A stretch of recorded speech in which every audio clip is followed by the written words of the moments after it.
Okay, I'm doing the three women. I'm doing the Israelite girl, Esther, and Anna.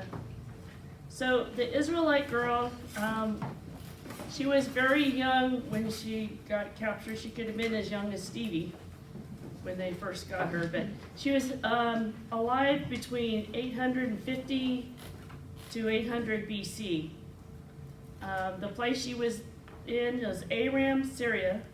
She was specifically in Damascus, which was the capital of Syria. So she was captured in her childhood by the Armenians. It says she was a pretty young girl at the time. And she became the maid of Nahum's wife. In 2 Kings 5, 1 through 14, this is the story of Nahum and the Israelite girl and all. Nahum, the commander of the army of the king of Syria, was a great man with his master and in high favor, because by him the Lord had given victory over Syria. He was a mighty man of valor, but he was a leper.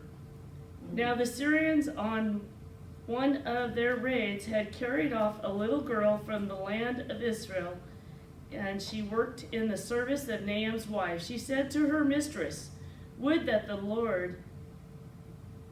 my Lord were with the prophet who is in Samaria. He would cure him of his leprosy. So Nahum went in and told his Lord, So Nahum went in and told his Lord, thus and so spoke the girl from the land of Israel. The king of Syria said, Go now, and I will send a letter to the king of Israel. So he went, taking with him 10 talents of silver, 6,000 shekels of gold, and 10 changes of clothing. And he brought the letter to the king of Israel, which read, When this letter reaches you, know that I have sent you to Nahum, my servant, that you may cure him of his leprosy. When the king of Israel read the letter, he tore his clothes and said, Am I God, to kill and to make alive, that this man sends words for me to cure the man of leprosy?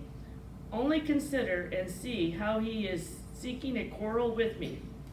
But when Elisha, the man of God, heard that the king of Israel had torn his clothes, he sent to the king, saying, Why have you torn your clothes? Let him come now to me, that he may know that there is a prophet in Israel. So Nahum came with his horses, chariots, and stood at the door of Elisha's house.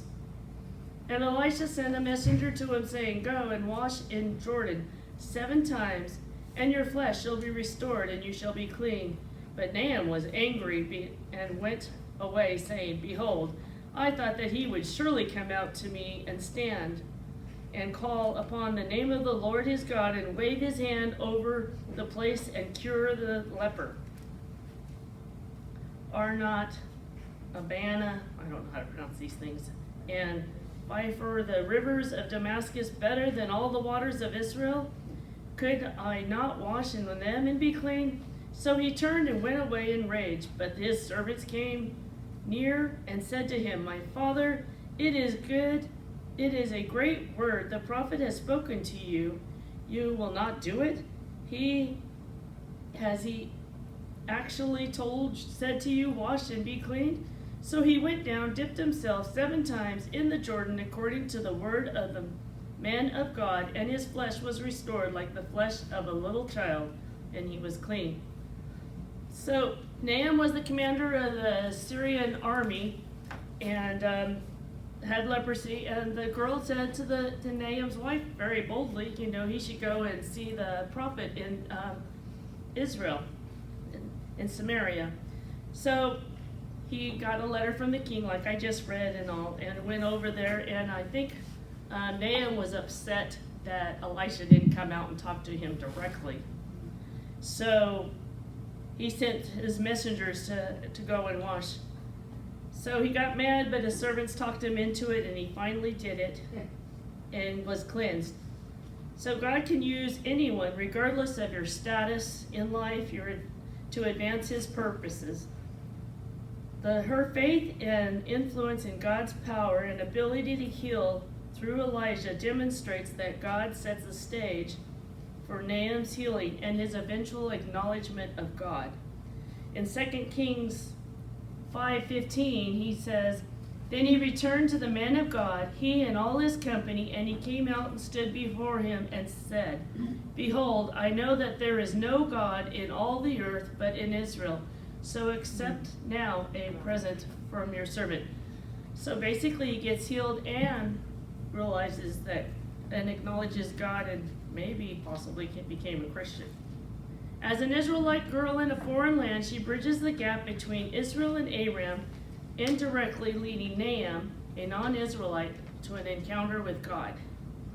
And that's all I have for her.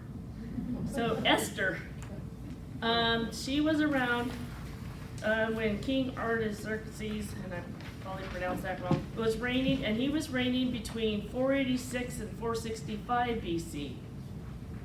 And she was in Susa. She lost her parents at a young age, and it was adopted by Mordecai, who was of the tribe of Benjamin. So her name was Hadassah, which means myrtle tree, and Esther means star. So Esther was exiled from Jerusalem to Babylon during Nebuchadnezzar's time. More than likely, her parents were killed during the raid and her capture. Her cousin Mordecai raised her as his own daughter. Esther 2:5-7.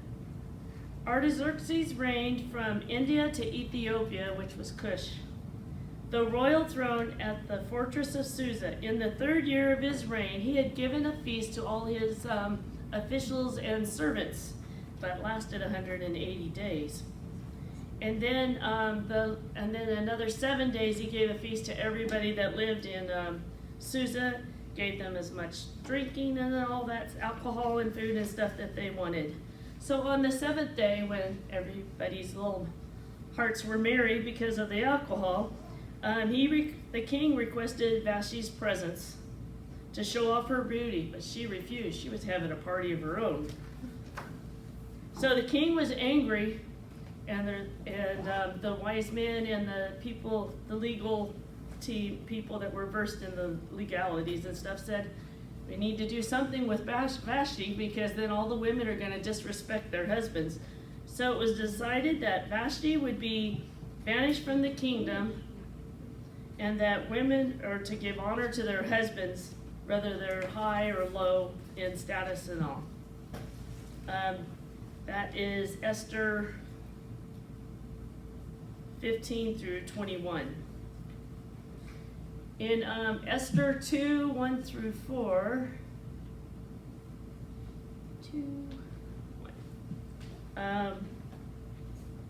after these things, the king Artaxerxes' anger was abated, and he remembered Vashti and what she had done and what had been done against her. Then the king's young men who attended her said, let beautiful young virgins be sought out for the king, and let the king appoint officials in all of the provinces of his kingdom, to gather all the beautiful young virgins in the harem in Susa, the capital, under the custody of Haggai, I don't know how to pronounce that, the king's eunuch, who was in charge of the women. Let their cosmetics be given them, and let the women who pleases the king be the queen instead of Vashti. And this pleased the king, so he did so. So this was about the 3rd year of his reign that they decided to do that, and that's when Esther comes in on the scene, and so they decide to have like a beauty contest. So Esther was part of the young virgins that were at this time, and so she was brought in as well, and she found favor with Haggai, I don't know how to pronounce his name. Anyway, she found favor with him, and he was in charge of her. He was one of the eunuchs, and they performed the beauty treatments and all that for about a year. When Esther was taken to see the king, she found favor with the king and also became the queen. And after Esther had become the queen, Mordecai was sitting at the gate of the kingdom, and he overheard some eunuchs that were angry with the king, and they were going to plot to assassinate the king. So he tells Esther, and then Esther tells the king in Mordecai's name, about the plot. So they investigate the plot and find that that it was true. So those two eunuchs got hung. So, so nothing Mordecai wasn't recognized at that time. So, and also around this time, Haman was promoted above all of the other officials. He was like the second one in command. So basically they had him, going around the square, and the royals and the royals get up and stuff, and everyone was bowing down to him, but Mordecai did not bow down to him, and that made him very angry. He found out that Mordecai was a Jew and decided that he was going to assassinate him and the Jews. And an edict went out ordering the assassination of the Jews. In Esther 3:8-11, then Haman said to King Artaxerxes, "There is a certain people scattered abroad and dispersed among the peoples in all the province of your kingdom. Their laws are different from those of other people, and they do not keep the king's laws, so that it is not to the king's profit to tolerate them. If it please the king, let it be decreed that they will be destroyed, and I will pay you 10,000 talents of silver into the hands of those who have charge of the king's business, that they may put it into the king's business." So the king took his signet ring and gave it to Haman, and the son of Mr. H, the enemy of the Jews. And the king said to Haman, "The money is given to you, the people, also, to do with them as it seems good to you." So basically an edict was ordered with an assassination for the Jews. So Mordecai and all the Jews went into mourning, and he was wearing sackcloth and stuff like that. So he's trying to get a hold of Esther, but he wouldn't change his clothes out of the mourning clothes. So he found out through a eunuch what was going on. Esther found out through a eunuch what was going on, and she finds out that they have a edict going on there, and that Mordecai basically tells her, you need to go to the king and talk to him, and she's like, "Can't go to the king unless I'm summoned. Otherwise, he could kill me," or something like that.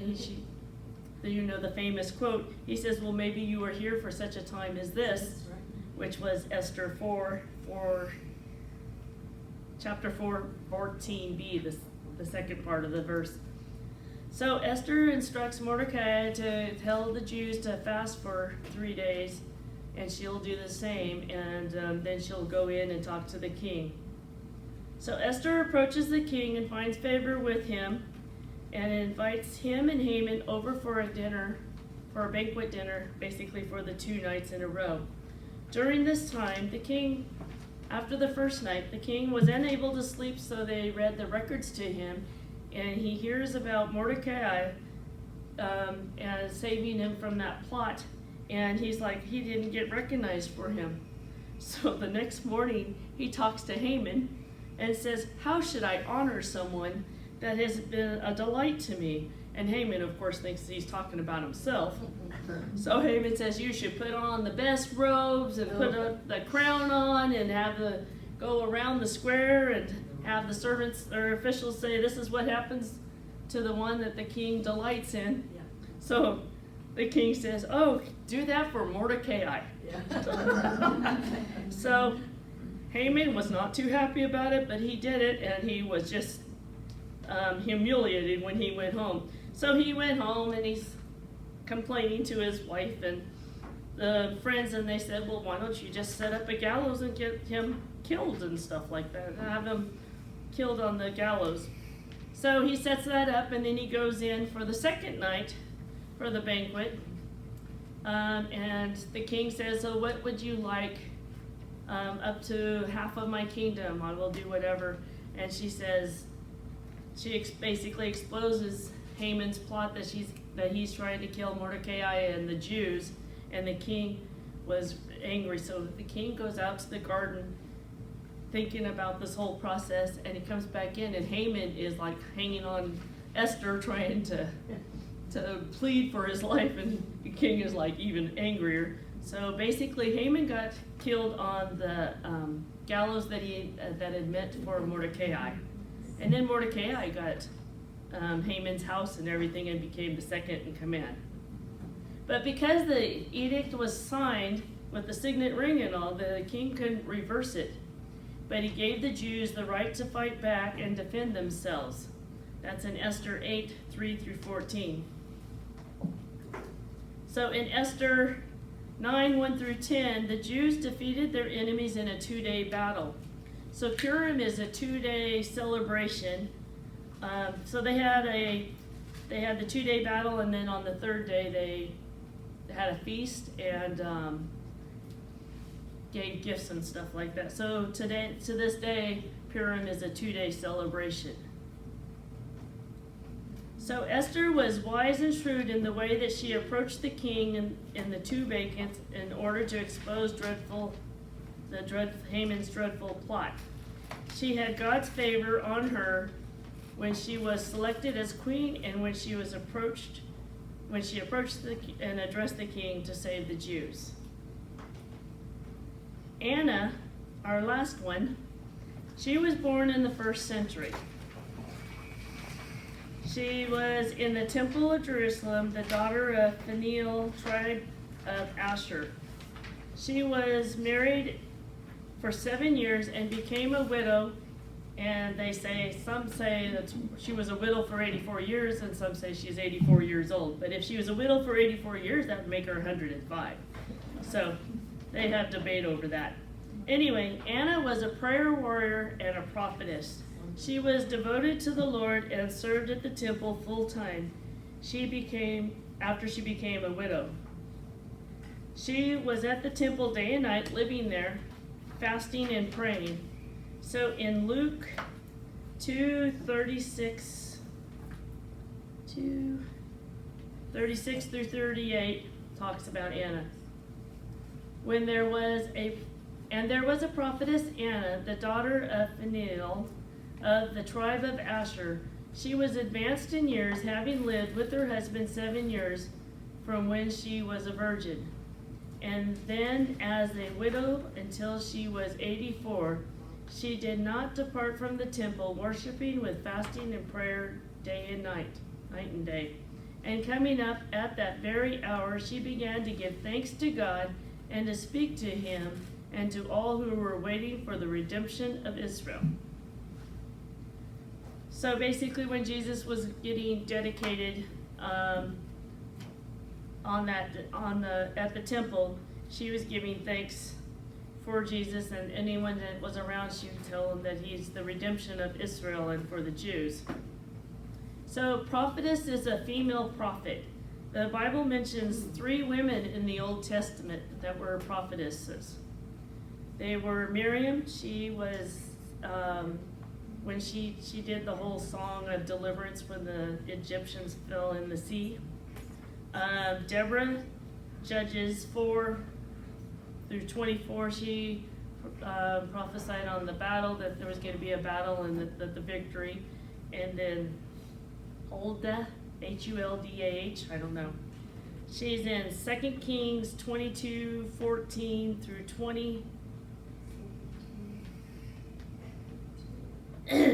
And 2 Chronicles 34:22 through 33. I'm going to do the 2 Kings. 22:15 through 17.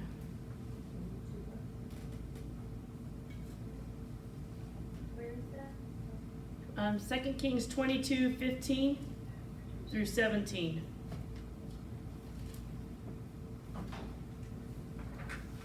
And she said to them, "Thus says the Lord, the God of Israel, tell the men who sent me, thus says the Lord, behold, I will bring disaster upon this place and upon its inhabitants, and all the words in the book that the king of Judah had read, because they have forsaken me and have made offerings to other gods, that they may provoke me to anger with all the work of their hands. Therefore my wrath will be kindled against this place, and it will not be quenched. So basically the Jews repented and humbled themselves, and so in verses 18 through 20, is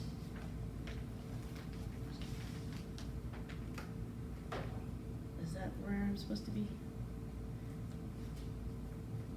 She basically says that that because you have repented and humbled yourself, that you will not, none of this disaster will be upon you. Also, there was prophetess in the New Testament, which was Philip the evangelist, had 4 unmarried daughters that were also prophesied. So, I looked up prophetess in the dictionary. It's a woman who speaks for God, or for a deity, or by divine inspiration. A woman who foretells the future events.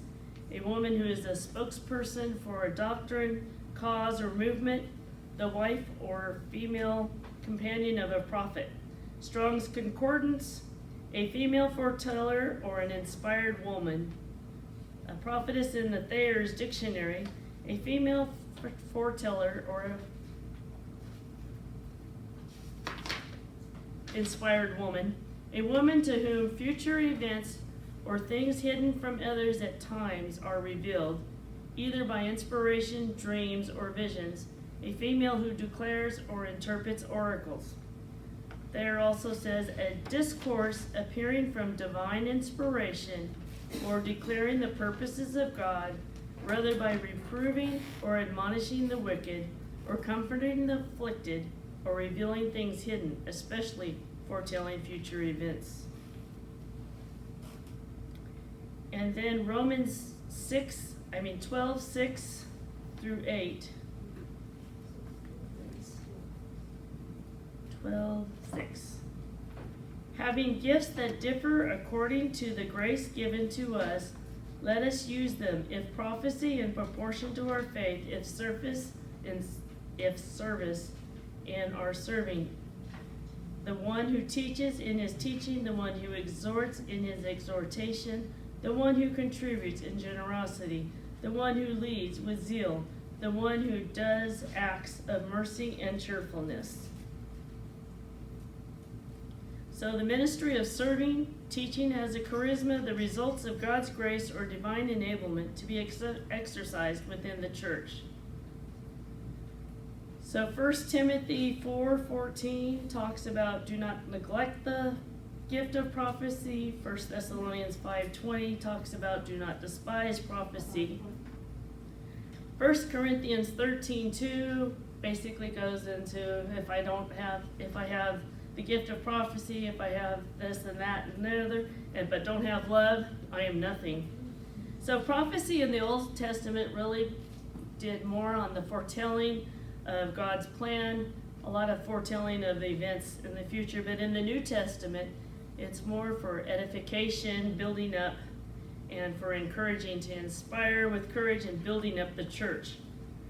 1 Corinthians 14:3 through 4. 14. Could you repeat that Bible verse? It's 1 Corinthians 14, verses 3 and 4. Thank you. On the other hand, the one who prophesies speaks to people for their upbuilding and encouragement and consolation. The one who speaks in a tongue builds up himself, but the one who prophesies builds up the church. So basically, prophecy is building up the church. I asked the Lord for a word for all of you guys, and the word that I got was Joshua 1:9. Have I not commanded, be strong and courageous, Yes. be not frightened, and do not be dismayed, for the Lord your God is with you wherever you go. Hallelujah. And the part that really spoke to me is, for the Lord your God is with you wherever you go. So differences on the women, the 3 women. They were all at different ages, different stages in life, but God was able to use each one of them where they were. So whether they were, well, none of them were wealthy in this one. And God is ready to use you too. Thank you.